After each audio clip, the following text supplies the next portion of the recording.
I'm excited for our panel discussion. Lee Buckley from the Department of Correction is going to be moderating this.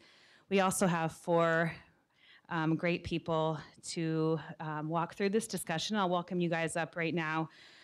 We have Marjorie Grievous, Dr. Dolores Henderson, Larry Tucker, and Charlene Briner.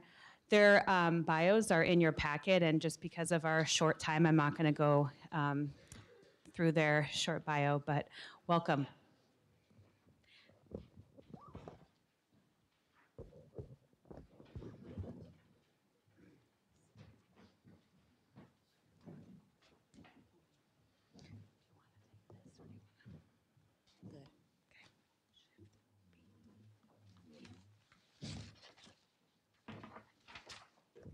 Good evening.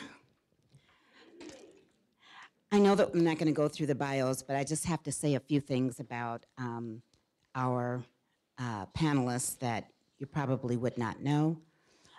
First of all, Charlene, you actually did some volunteer work in School District 196, which is my school district. Thank you very much. If any of you know Larry Tucker, you would know that he's good with quotes. He's quoted quite a bit. He believes that fear has a way of immobilizing people and their dreams. And so Larry hopes to encourage his clients to lean into their fears and difficult conversations by being curious about what they don't understand. And I think we heard that in Joe's remarks. Marjorie, you may not know that Marjorie has traveled extensively as an international volunteer in Ghana and West Africa, and then domestically, she's traveled extensively, visiting our national parks and monuments. So we'll have to test you on that. And then finally, Joe, people may have thought that you had a big family, but Dr. Henderson comes from a family of 17 children, one father and one mother, and all of the siblings had an opportunity to go to college. So I'm sure that that's what set her on the right path. So thank you so much for participating this evening. And we're going to get right into it. We're going to start with, and I'm just going to put the question out there. There's 2 mics that you can share. The first question I'm going to ask is, if a teacher, what is the school's role? So if a teacher suspects a student might be experiencing incarceration of a parent but isn't sure, how might they open up this conversation with the student? So how would they know what's going on with the student in the classroom? I would like to answer that question since I'm a school administrator.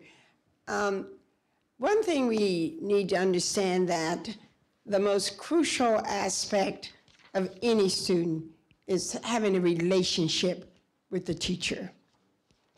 Academics is foremost the important aspect in any child's life, but it's building that relationship with that child, family, and communities, critical. So if that teacher has built a relationship with that child or any of her students, he or she will realize something isn't right and how the child begins to change overnight with disrespect, with the workload of not performing, disengaging oneself in participation in the classroom, and most of all, not wanting to talk. And you can sense that if you know that child within that classroom. But instead of having a discussion with the child, the teacher needs to talk to administration And I open the door for the teachers to do that, because sometimes families will come and talk with me. That relationship as an administrator and as staff is critical with our children, especially today. I would echo that. You've all heard the quote that no significant learning happens outside of a significant relationship. And so that relationship to adults in a classroom and in a school building is critical. I think one of the challenges in identifying kids, so even with the student survey, this was a self-identifier. So kids were voluntarily sharing this information, but they were doing it because the survey was anonymous. There's a lot of stigma attached to incarceration. There's a lot of stigma attached to being a family member of somebody who's incarcerated. I can speak to that myself. I have a son who is currently in prison. He is 21 years old, and I know as an adult how difficult it is for me to deal with the perceived judgments, to deal with the questions about why this happened. And so imagine for a child who does not yet have those fully formed skills. And so I think in addition to the relationships and being really keyed in, I think it's also trying to understand how we can help in our words, with our conversations, with the subject matter that we're having discussions with students. How do we start to take away the stigma to create the safe space for children to bring to us what might be happening? And then again, engaging with the family, with adults, with other teachers in the building who might be sensing that something's amiss. So then I'd like to ask a follow-up question for the other panelists. What kind of tools or what kind of resources are available to teachers, administrators in the school or even outside of the school to assist with these students?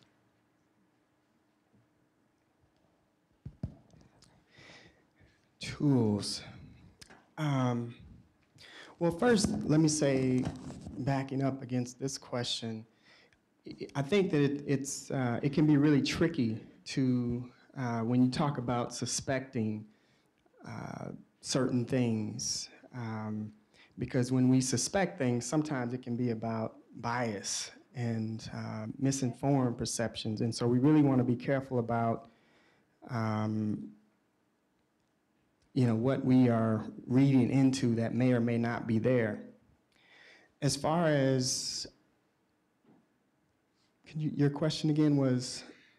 Tools. What kind of tools or resources or support is available for students with incarcerated parents? When you see families, how do you address that issue? Well, when I see families, I'm a mental health therapist that really works with folks from a relational standpoint. One of the things that I try to do when I go into any family or any system is really tapping into who those folks are. What strengths and skills and tools are folks bringing to the table? Just because there's something going on that's problematic doesn't mean that there aren't any resources or tools available. So, assessing how does this system deal with these kinds of challenges. Yes, there's a child that has a parent potentially that is incarcerated. They have aunts and uncles and other folks who are connected to them. How are they dealing with this? How are they making sense out of their family member not being there? And so my tendency would be to look at the system as opposed to outside the system initially for what kinds of resources that they have available. It has been my experience that we are exceedingly blessed in the Twin Cities with a really great network of youth development services. There are services at the YMCA, YWCA, Big Brothers Big Sisters, Boys and Girls Clubs, because I think one of the things that Mr. Strong pointed out so clearly to us is that what's really helpful to young people is when they've lost that healthy, positive adult role model at home, inside their family, finding that, whether it's in school or in community or in the church, is a really, really big component to helping young people get the support that they need to build the success that they need for their own lives, even if it's missing within their own families. Oh, go ahead. I want to ditto that, but even with the systems, school systems, we partner with a lot of, with Big Brothers, Big Sisters, Boys and Girls Club, our rec centers, the city of Minneapolis, the city of St. Paul have a lot of youth program. The Youth Bureau, Services Bureau, we are dealing with them. Also, our organizations, we have a lot of organizations. I belong to several organizations where we're beginning to mentor students and mentor families. And I was just sharing a few minutes ago with my great friend here, Mrs. Buckley, about the fact that parents are comfortable with me because I build that relationship with them. And I've been in 15 different schools in St. Paul. Next year, I would have had 50 years in the school system. And I'll tell you, there's nothing like building a relationship with families. And many of them will tell me that, Dr. Henderson, I've done something I shouldn't have done, so I'm going to be in jail for a few months or whatever. And as I was sharing with my friend, Mrs. Buckley, that I've gone to Rochester, to the federal prison, to visit families and leave at 6 o'clock in the morning, come back about 3:30 in the afternoon. I've gone to Stillwater, and it does make a difference when I come back and the students aren't with me, but I take someone else with me within the community, within the Boys and Girls Club, or with one of the organizational sisters or whomever I might be belong to an organization or a club. That's more meaningful than anything that we can do within our schools. You talk about resources, that's the resources that this young man needed. That's the resources that many of our children need, to know that there's somebody there to mentor them, somebody there for that family that they can make that phone call to 11 or 12. I don't go to bed till 2 or 3 in the morning. My staff know when I get a lot of sleep because I'm on their backs a lot. But they know they can make that phone call. And I think that's the piece, as we work with these families, that's the piece that we have to give them. The knowing that they can pick up a phone call and have someone to talk to in the middle of the night or early in the morning and say, will you please go with me? We have a lot of ministries in our churches that are reaching out as resources to many of our youth. And we're having more and more mentorship programs within our school systems, starting at the elementary level. We're also having more psychologists in our buildings. I have 6 psychologists that I don't pay for because it's nonprofit. A good friend who has a nonprofit organization, and she pays for the 6 psychologists. So we're beginning to do some other kinds of things. But I really want to thank you for mentioning the organizations, because that's critical for our communities. I don't want to derail your. One thing I wanted to talk about, just very specific to resources, and I think that you mentioned the fact that you have school psychologists in your building. So one of the greatest things in sliced bread that we have done in recent years is to develop and expand the school-based mental health grants that we have available to schools. So administered through the Department of DHS, the Department of Human Services, but really on school sites, we have mental health professionals, qualified mental health professionals in school settings, and so that minimizes disruption. It meets kids where they are. It's a tier 2 and a tier 3 intervention to really provide that extra level of support to kids. Right now we have, I think, an additional 400 schools that are providing mental health services right on site. And if you can actually provide those services in a school setting, I mean, that's a game changer for a whole lot of kids. So I just wanted to acknowledge that we've made some really good strides in the last couple of years in providing that additional level of support. I think that also we need to do some work in helping teachers build their toolkit. There's a lot of teachers with a whole lot of kids who are presenting with a whole lot of challenges. It's not that they don't want to help, and it's not that they don't want to be there for kids, but it's that they don't have the toolkit. So what are we doing even when we're looking at certification and relicensure and additional requirements for teachers to really kind of build up and develop that toolkit? So is there something we can do to help support that effort? I think so. Al Franken really did fight in Washington for a mental health bill. And we're fortunate enough in Minnesota to have that bill. And so I would like for you to really look at going on the website and applying for mental health services and writing a proposal to getting some of that monies for mental health for our children. And they're coming in as early as kindergarten, even pre-K. So we really need to begin to look at that with the mental health issues.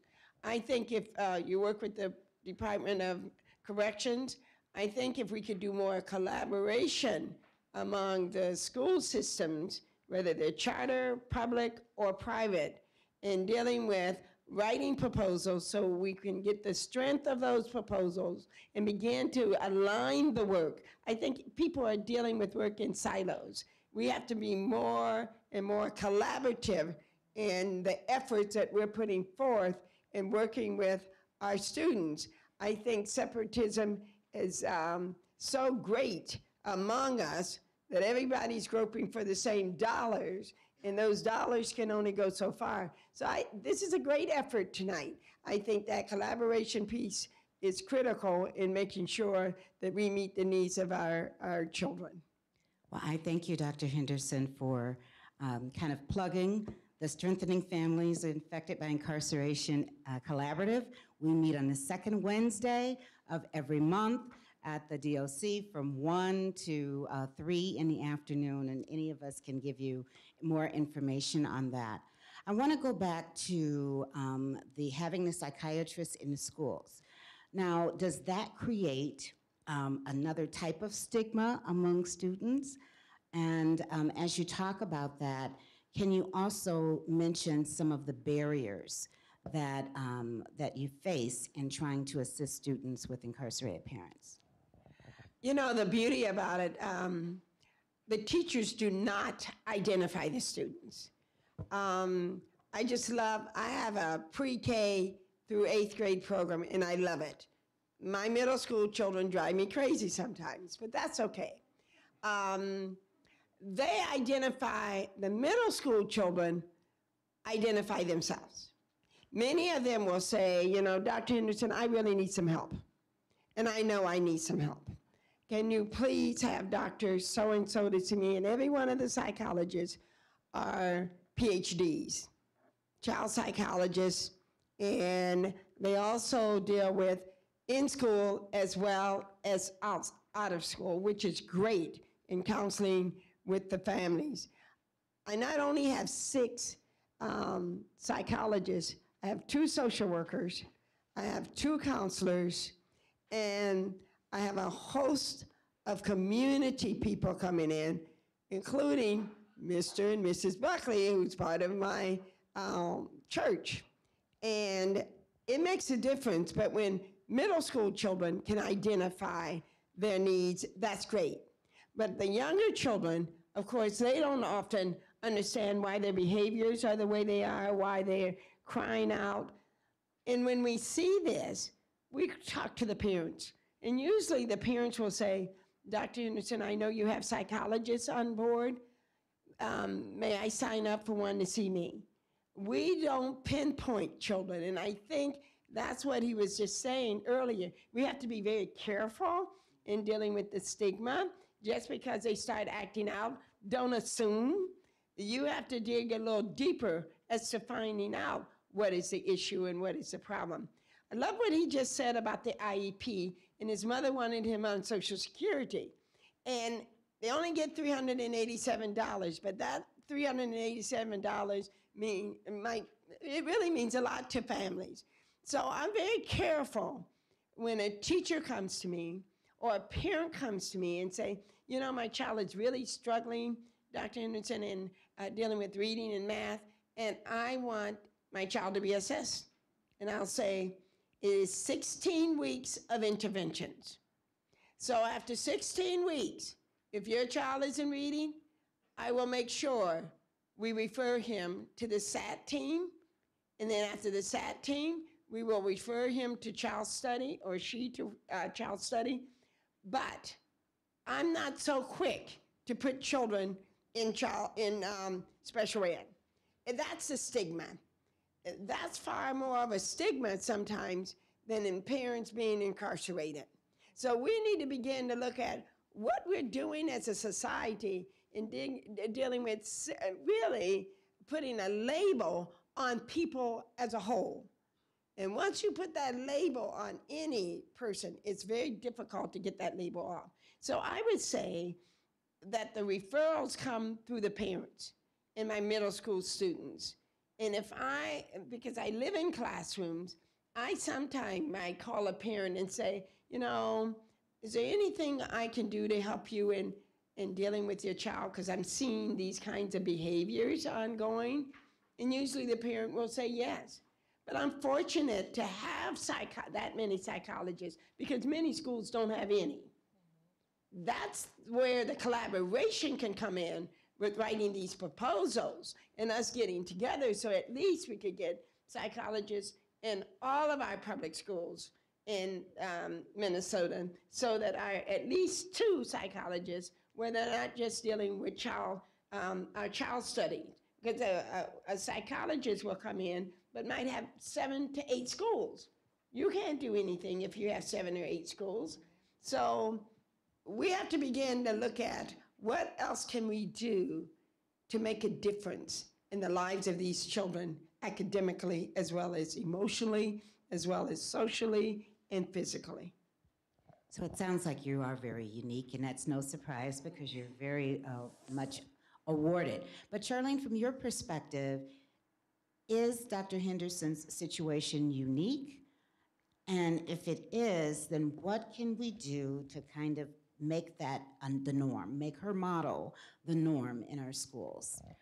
Well, I think it is unique to have that level of support in a school, and it's tremendous, and it's needed, and it would be utopia if we could have that in every school. I think that we've made good strides. So we had the school-based mental health grants that started as a pilot. We had a significant expansion a couple of years ago in a budget year.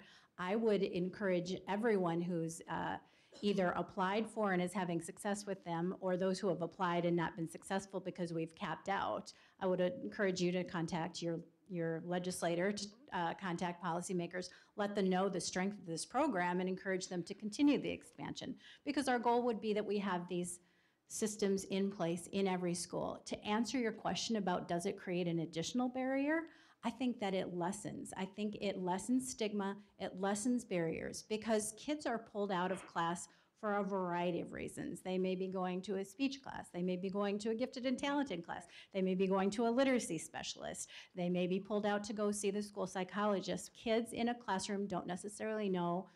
There's a lot of traffic. Kids are coming and going all the time. So rather than a barrier that disrupts a child and you have to drive or take the bus or go to a provider and you're missing half the day, as opposed to 45 minutes meeting with somebody on site, that's a barrier breaker.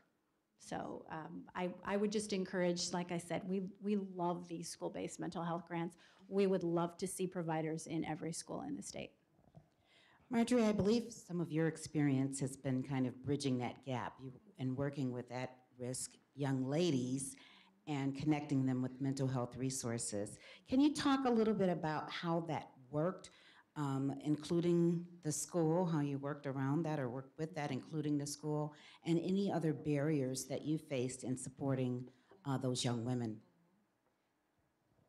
I I actually lead and support two teams that work with young people who are involved with the juvenile justice system, but oftentimes we do find that many of the young people that we work with also have parents or other family members who have also been involved with the criminal justice system.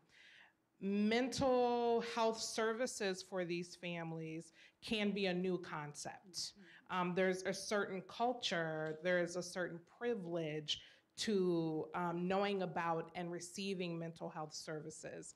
I agree with trying to put them in the school where young people are, because then there is less of a barrier. Trying to convince not just the minor child, but then also their parents, that these services would be a good idea for them and their family, and then to motivate them to get there, and then for them to find services that are culturally appropriate. It becomes like a series of hoops. I work with a very talented team of men and women who do a great job of building these really great relationships, but then passing that relationship off to a new professional can be very difficult, but we're all limited by scope of practice. We're especially limited by resources available for our services and length of time that we can continue services. I love the idea of bringing that into the school. I love hearing that there's a school that is so rich in these resources, because I think when you have a school community like that, there is less of a stigma when it's kind of known that a lot of kids are getting a lot of different services. So you don't know why someone's going to the office or why the counselor's coming to get someone out of class. It's kind of part of the regular flow and the culture of the school. And so I think it lends itself to how do schools create a culture where it's okay for people to get to the help that they need. The students and their families, and even the teachers to get the resources that they need to be able to support their students. There's so much put on teachers right now that making sure that they have the resources available to them to support their primary work of educating young people, I think is really key. Dr. Tucker, can you talk a little bit about cultural competency among the psychologists and psychiatrists that are working with the children? As we know, there's a huge disparity in our criminal justice system of people of color. And I know that cultural competency is one of your areas of strength. And I'm just wondering, does it matter? And if it matters, how does it matter that the workers that are working with the children be culturally competent? I definitely believe that it matters. I think that, well, let's start with the school. I think that it's important for, oftentimes we're looking at the child as the one that has the issue.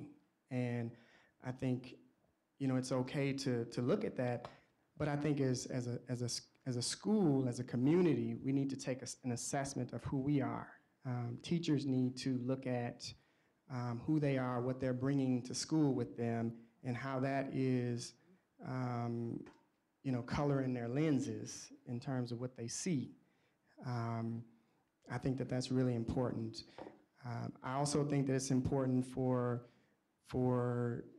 therapists and social workers and psychologists working with kids to understand something about culture, not just ethnicity and race, but understand poverty and abuse, and understand what it means to be from Minneapolis or St. Paul or Milwaukee or Chicago, and that means something in terms of how we might need to engage families, for example, in terms of getting them to buy into their son or daughter getting some extra help in school. So I definitely think it's important, and I really want to press upon the school systems and the culture that it's important for them to really look at what their culture is,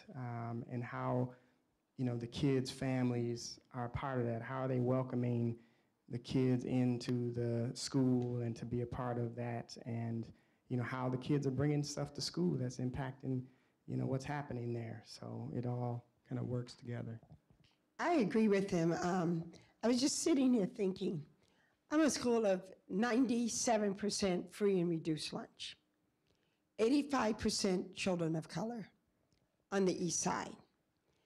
And the psychological staff consists of 2 African American males, 2 African American women, 1 Hmong, and 1 European American woman.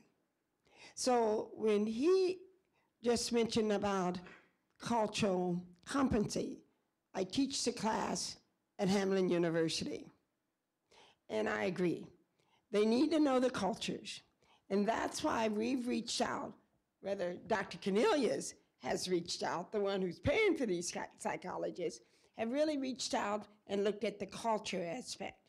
I've done the same thing with the counselors as well as the social workers. I have a Hmong social worker who's outstanding and have had him for about 10 years. So that culture piece plays a very important role in the incarceration of the parents, because we don't know how everyone's culture plays an important role in how they live. And that's a piece that I think, even in dealing with the justice system, that we need to have more work done in that area. That's why the collaboration, folks, is critical, because it's a new world in which our youth are in today. The world media has taken over. And when you look at media, it is a different system compared to many of you sitting out there. Facebook is killing me. And I always say, and I'm not on Facebook, and I'm not on Twitter, and they come in with so much Facebook stuff that I have to say, leave it there, not in the building. So that's where, and the psychologists also train the staff. And that's a great aspect in training the staff and looking at mental health issues within the classrooms and what they can do to deal with it. So I just can't say enough about how we need to come together. But let me share this with you. This young man you mentioned about reaching out and not knowing how to read. I don't know how many of you have heard of Hill Harper. And his book is Letters to My Brothers and Letters to My Sisters. Excellent, excellent 2 books. We had him here as a speaker last year with the sorority that I belong to. And one thing he said, technology is not the future, which we believe technology is the future. But he said, there are 3 areas that we really need to begin to look at as our future, and it's passion. You have to have the passion to want to do something and make a difference in the lives of people. And he said, the second is commitment. You have to be committed to stay in the work, to do the work, because it's not easy doing the work and helping and changing lives and wanting to change lives. He said the last is courage. Have the courage to speak up and do what you need to do through equity lens.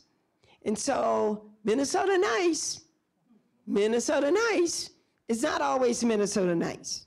We have to begin to look at Minnesota nice through equity lens. So I just want to thank you for mentioning the culture piece of it. One other thing I'd like to say about culture is I think that we need to change the culture so that folks who have parents who've been incarcerated or they themselves have been incarcerated, it's not a death sentence. Right. That there's still hope, as much as you can imagine yourself doing something that I think that we need to work at that. That we're doing a good job of locking people up. I think we need to do better at giving them more opportunities once they get out. Absolutely. That's the job I do every day. And it's with joy. I have to share with you that a gentleman, I was talking with one individual who is still incarcerated. He's spent over 20 years in prison, and he said he had 6 children, and he has 3 different moms that he's working with. And he was so proud of the fact that he raised his children from prison. I said, how did you do that? And he said, well, what I did was I made a contract with my children that they would perform well in school, that they would not have disciplinary problems. And he had a list of things that he listed. And as he communicated with them, whether it be by phone or by personal visits, they were accountable to him regarding the outcomes. And he mentioned that all 6 of his children were or had graduated from college, and that's how he raised them from prison. How do we keep the parents connected to their children while they're incarcerated? I know you said you went to the prison. I know that's unusual. Yes. I know that that's extremely unusual. But are there other ways where the school can assist in keeping the parent connected while the parent is connected to the student while the parent is incarcerated? I think that's an interesting question. I think that your comments about technology and your question about connection sort of bridges this difficult intersection we find ourselves in. One of the things that any of you who have kids right now know is that increasingly communicating with teachers happens online. So you go to portals like Moodle or SchoolView or all of those online technology pieces, which many offenders who are currently incarcerated, so those parents don't have access to that technology. And so we have unintentionally created an additional barrier to connection for families. So certainly being more intentional about other communications vehicles and opportunities for offenders to stay connected. I know as an adult with an adult child in prison how hard it is for me to stay connected with him. And I have the skills and the knowledge to advocate for him and to advocate for myself and to travel to see him, even though that's very difficult and time-consuming and often expensive. And so think about a child and that maintaining a connection, how much more difficult it is. And I think that through no ill intention, but truthfully, nonetheless, we've created barriers to connection. So I would just say that if you're in a school setting or if you have opportunity to be working with schools on issues like this, think about how we have alternatives to technology that have made some of our lives easier, but certainly do not in this case. So it's not really an answer, it's an observation about where we find ourselves right now. I think that, I'm not sure about the school piece, but I guess I would invite all of us to, as we talk about changing, the culture, is to be open to the fact that even though a child has an incarcerated parent, that they still have a parent, and how we help to facilitate that in their conversation and in their thought process. I have worked with this young man who was 6 years old.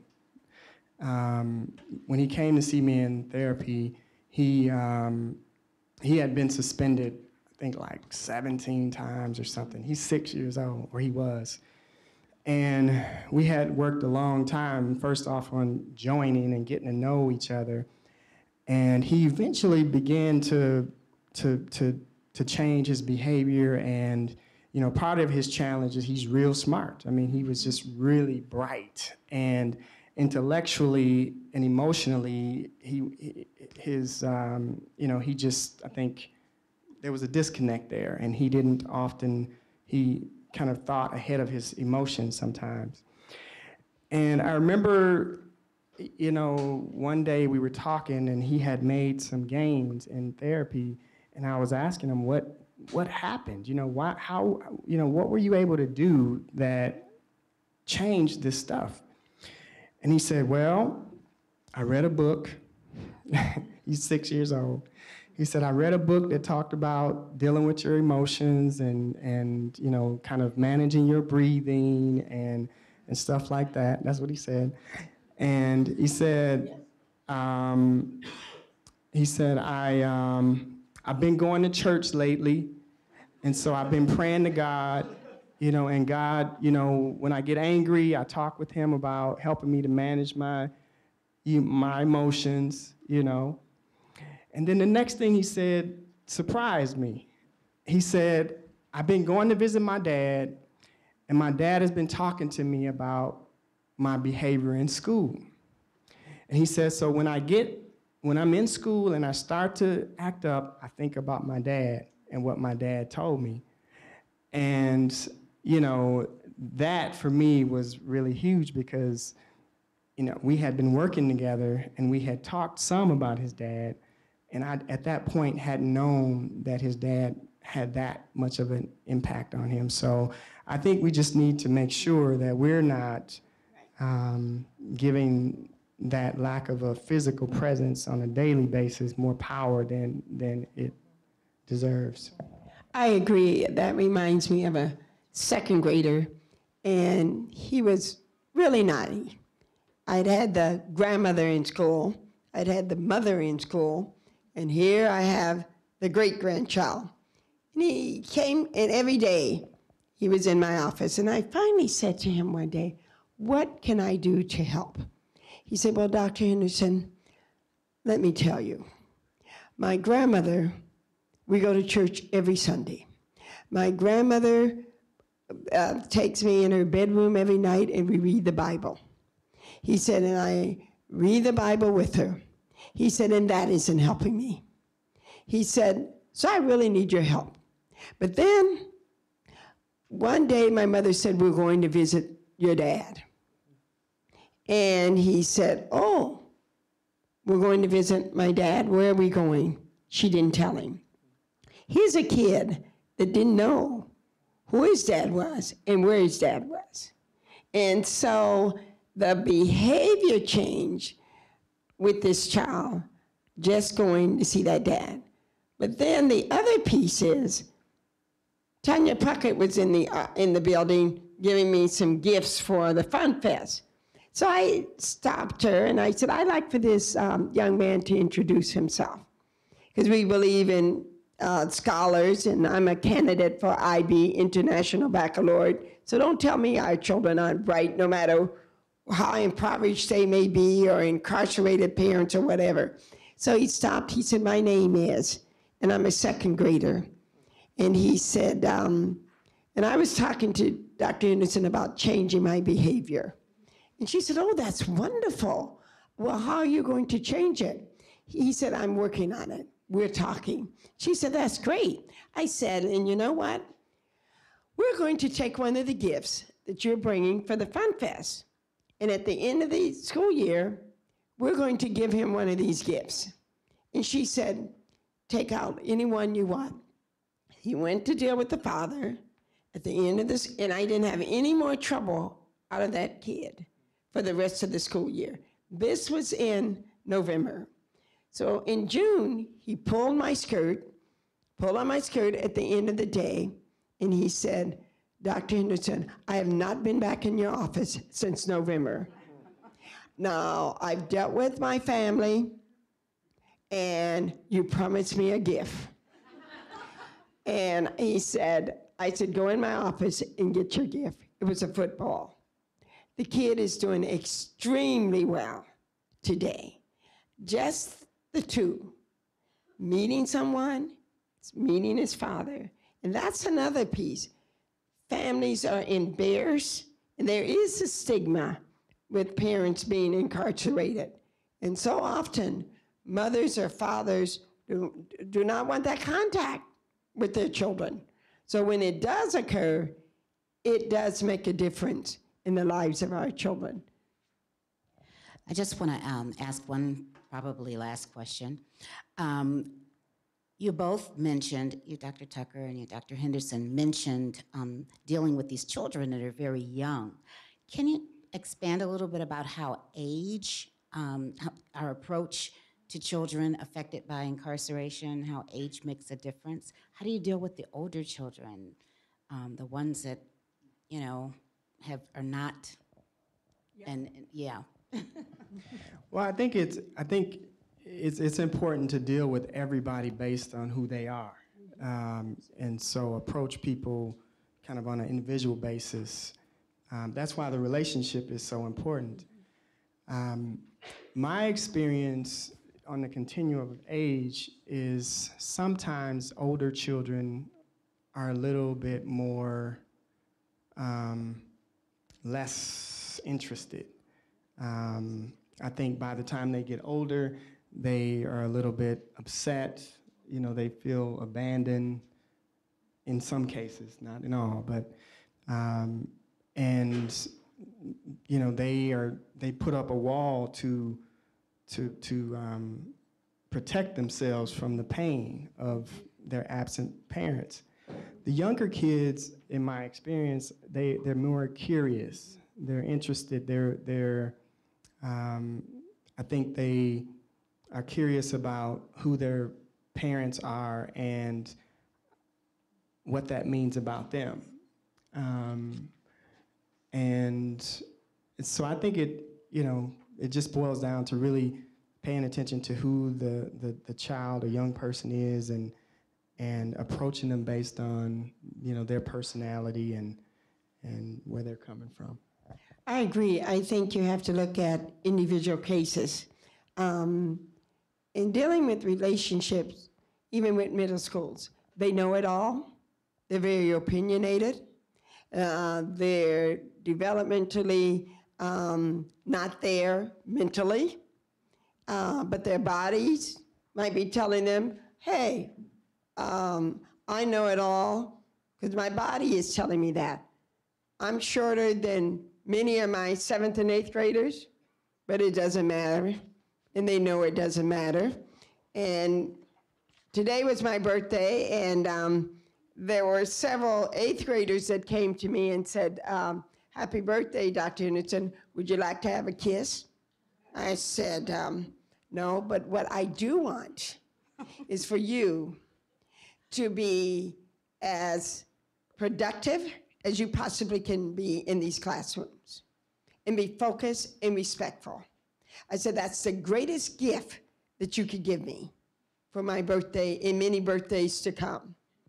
And one young lady whose father is incarcerated said, I'm going to keep that in mind as I discuss this with my family. And so I'm going to call the mom tomorrow and find out if they are going to go and visit the dad. The mother speaks of the dad a lot, and the mother has never told me he's incarcerated. But the child has said something to me.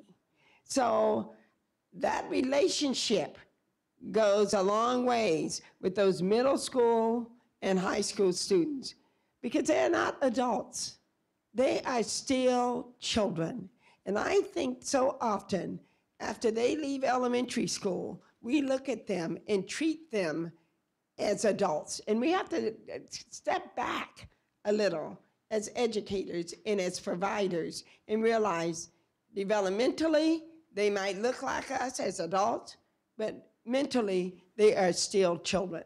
And that's the piece, I think, that makes the difference with the, I would say, pre-K through 5th grade, because in 6th through 8th now are middle school children.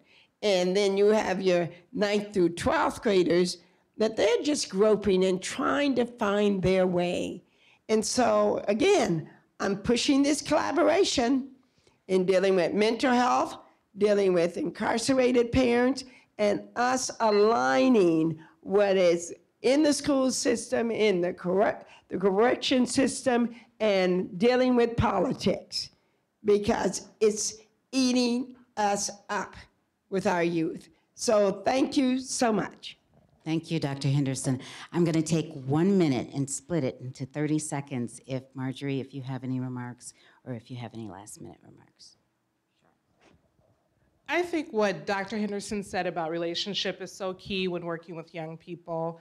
I think that at-risk young people who have seen too much, who've experienced too much, who live in cycles of crisis and chaos, if we can be the eye of the storm that can be their lives, with a mind towards sincerity. I think we all go to a lot of training. We all get thrown a lot of articles, a lot of books, and you should talk to this person, that person.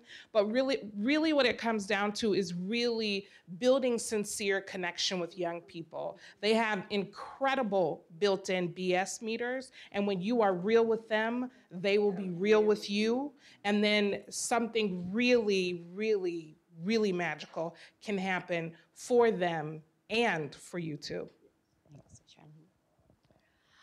I guess I would just like to say thank you to the people who organized this. And I think that what we talk about today and all of the information that we have is really just the beginning. So we have one question on the student survey that has been asked for the first time. There's a group like this convening itself to discuss how we can do a better job of meeting kids where they are. There's a whole lot of energy in the room. There's a lot of work within corrections, on maintaining family connection, on recidivism reduction, and helping offenders as they transition back out into the community. So I guess I would just like to say that this can't be the end of the conversation. This is the very beginning of a conversation that I think can be rich and full and can yield a lot of learning, and there's a lot of people in this room. So I don't think we have every single answer. Certainly the people on this panel don't, the people in this room don't, but if we work together, I think we can get a lot closer to a whole lot better answers. So thank you. Thank you. Very well stated. I don't think I need to add to that closing. Let's give our panelists a hand.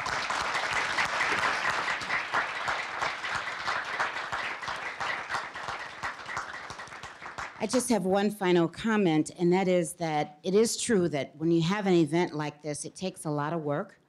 And although there are a lot of collaborative members, there was one member of the collaborative that really pulled this together.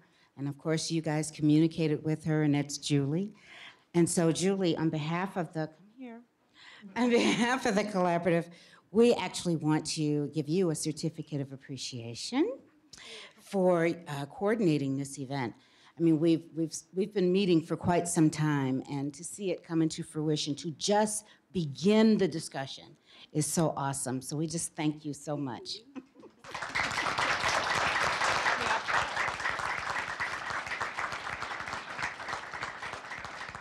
That wasn't on the agenda, so I was caught off guard a little bit. Thank you. And I wouldn't be able to do it without everyone on the collaborative and here at Wilder that's helped. So thank you, everyone. And thank you, panelists. You guys are free.